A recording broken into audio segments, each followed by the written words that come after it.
In today's video, I'm going to teach you how to combine shapes with the Pathfinder panel in Adobe Illustrator. The Pathfinder panel is your go-to workspace for quickly building complex shapes from simple ones.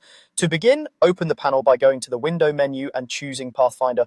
If you don't see it right away, don't worry. Once it's open, you'll notice the shape modes at the top. These are the tools we'll be using. Next, select the shapes you want to combine. Use the selection tool to click and drag across them, or shift-click to add individual shapes to your selection. Keep in mind that some modes rely on overlapping areas to produce visible results, so make sure your objects overlap where you want the effect to happen. Also remember, stacking order matters for certain operations. The object on top is considered the front. If you need a different outcome with a subtraction, bring a different shape to the front. Let's walk through what each shape mode does and when to use it. Unite merges all selected shapes into one clean shape. It removes the internal edges where the shapes overlap, leaving you with a single silhouette. This is great for logo building, icons, and creating cohesive forms from multiple parts.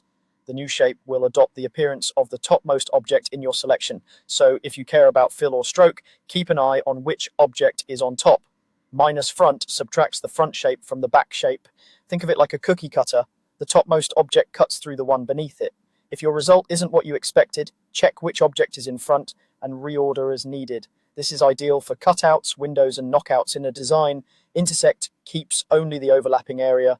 Everything outside that shared region disappears, leaving you with the precise shape formed where the objects overlap.